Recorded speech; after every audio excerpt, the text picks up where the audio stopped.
एक बार की बात है, एक बादशाह ने कुछ लोगों को अपने देश से निकाल दिया, राज्य से निकाल दिया। वो बड़े अच्छे कुशल कारीगर थे, उन्होंने अपनी अच्छी कलाकारी दिखाई, दूसरे राज्य के अंदर गए और वहाँ जहाज बनाना शुरू कर दिया। राजा को पता चला कि ये राजा की ये जहाज बना रहे हैं। उन्होंने अपना भेष बदला और सारा सब कुछ बदल करके और पहुंचा उनके पास कि मुझे भी जहाज बनाना सीखना है, किस प्रकार से बनाया जाता है। 1 साल तक उनके पास काम सीखता रहा, सारी चीज़ें सीख ली, देखभाल कर ली, साधारण आदमी की तरह से ही रहे, साधारण उनके बीच ही खाए, वहीं सोए, वहीं रहना, सब कुछ उनके जैसा ही व्यवहार करे, वैसे ही। जब सब कुछ उन्होंने सीख लिया तो उन्होंने कहा कि अब मैंने सब कुछ सीख लिया है, मैं वापस अपने देश जा रहा हूँ, तुम भी चलो मेरे साथ। उन्होंने कहा हमें तो राजा ने देश निकाला दे रखा है, हम कैसे जा सकते हैं। वहाँ जाते ही राजा हमारी फांसी तड़वा देगा, हत्या करवा देगा। उन्होंने कहा कोई नहीं, राजा मेरे जानकार हैं, तुम चलो मेरे साथ, और तुम मेरे साथ चलोगे, मैं राजा से अक्षमा करवा दूंगा तुम्हें। उन्होंने कई बार कहा, उन्हें यकीन नहीं हुआ। फिर भी उन्होंने प्रयास किया, फिर भी यकीन नहीं हुआ। कुछ लोग उनके साथ चले गए, कुछ को फिर भी यकीन नहीं हुआ। कुछ लोग जो 2-4 उनके साथ गए, वो गया अंदर महल में, देख रहा जहाँ भी जा रहा पहरेदार सलाम कर रहे, नमस्ते कर रहे।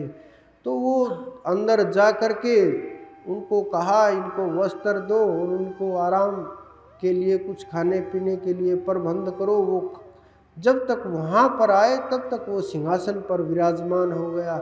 उन्होंने आए और देखा कि ये तो वही व्यक्ति है सिंहासन पर बैठा हुआ जो हमारे साथ है।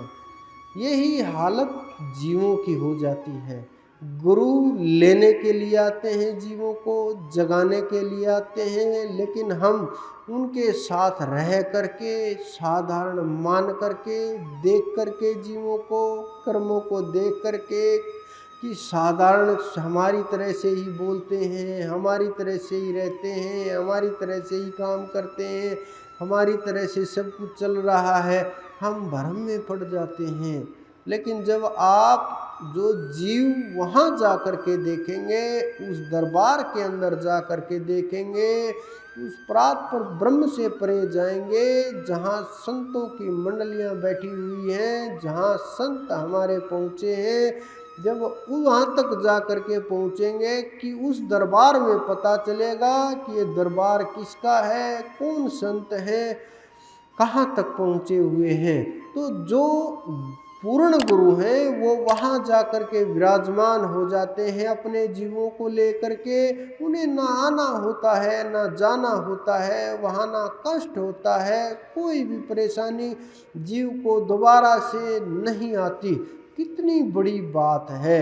एक छोटे से जीवन को हम सुखी करने के लिए कितना पापड़ पेलते हैं, कितनी मेहनत करते हैं, नौकरी के लिए प्रयास करते हैं, शरीर को स्वस्थ रखने के लिए प्रयास करते हैं, सृष्टि को चलाने के लिए विवाह आदि करते हैं, घर बनाते हैं, कितना मेहनत करते रहते हैं। सब प्रकार का प्रयास करने के बाद भी हमें यहाँ मात्र 100 वर्ष भी नहीं जीना, और वहाँ अनेकों अनेक अनंत अनंत वर्ष सदा सदा जहाँ रहना है, उसकी हमें कोई भी तैयारी नहीं चल रही।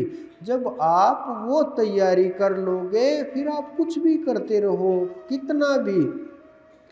कुछ लोग ये बहाने ढूंढते हैं कि हम भजन टाइम ही नहीं लगता। जब आप भजन करने के लिए प्रयास करोगे, सबसे महत्वपूर्ण वस्तु, सबसे महत्वपूर्ण चीज़ यही लगेगी कि इससे महत्वपूर्ण कुछ भी नहीं है, क्योंकि सांस भी एक न एक दिन तो निकल ही जाएंगे। कुछ लोग जो मेहनत करते हैं वो नाम के साथ जुड़ जाते हैं।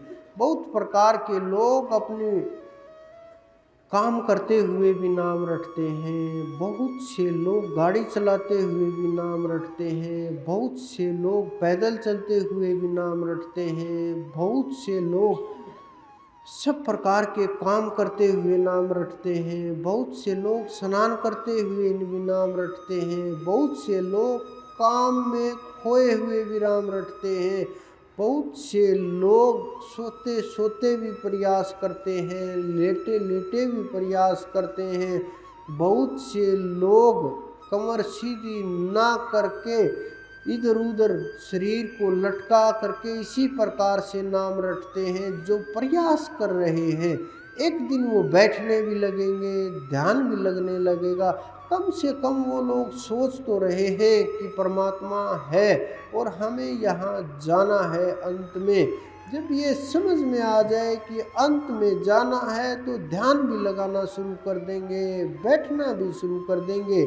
जब विचारों के ऊपर पकड़ होगी तो हमें ये लगने लगेगा कि हाँ, कामनाएं पीछे रह गई। ये नहीं, कामनाएं छोड़ना नहीं, अपने आप से सारी कामनाएं छूट जाएंगी। छोड़ने से नहीं, याद ही नहीं रहेंगी कि कामनाएं थी नहीं थी, कोई चीज़ थी ना थी, दिमाग में ही नहीं रहेंगी ये चीज़ें। जब ये चीज़ें दिमाग में ही नहीं रहे, कोई फ़र्क ही नहीं पड़ता, कुछ भी करो ना करो, हो ना हो, क्या फ़र्क पड़ता है। हम यहाँ लड़ रहे हैं छोटी छोटी चीज़ों को लेकर के, लेकिन लोग ध्यान के अंदर अपने आप को इतना ऊर्जावान बना लिया, इतना ऊपर उठा लिया, उन्हें कोई फ़र्क ही नहीं पड़ता किसी भी चीज़ से। वो अपने आप को इस संसार से ऊपर उठा करके उसके समर्पण हो गए, आत्मा से भी शरीर से भी। आप देखो शरीरों की क्या हालत। ये नहीं है कि बस आत्मा ही पकड़ में है परमात्मा के, या आत्मा के ऊपर ही काम करते हैं।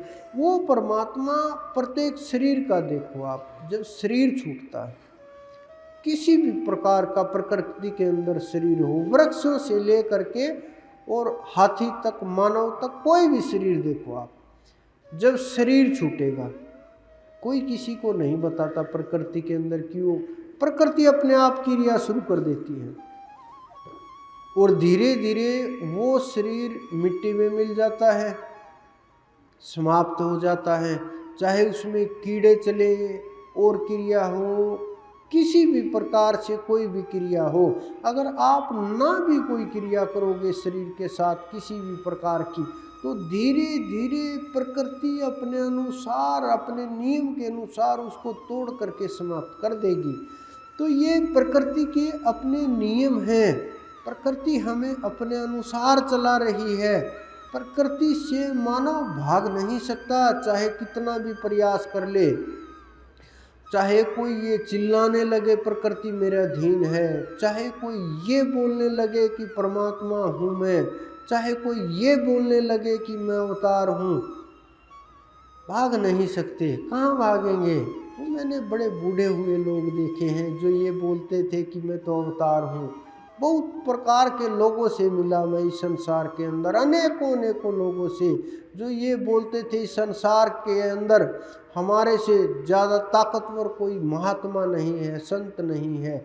उनको भी बड़ी मुश्किल हो जाती है जब सामना किसी से होता, बहुत मुश्किल हो जाती है, छटपटाने लगते हैं, हड़बड़ा जाते हैं कि ये अहंकार कैसे, अब चोट लगेगी अहंकार को, कैसे स्वीकार हो ये चीज़ें। क्योंकि मानव ने अपने आप को परमात्मा से भी बड़ा मान लिया है, उस अनंत से भी बड़ा अपने आप को घोषित कर दिया है। और जब उस अनंत से भी बड़ा कोई अपने आप को घोषित करता है तो फिर बहुत सी चीज़ें ऐसी बीच में आ जाती हैं कि उनसे उनको भागना पड़ता है, जागना नहीं पड़ता, क्योंकि स्वीकार ही नहीं कर पाता कि मानव उसका बनाया हुआ है, उसके अधीन रहेगा और इसको मर जाना है और ये शरीर समाप्त हो जाएगा, इसको कोई नहीं रोक सकता। ये स्वीकार ही नहीं होता।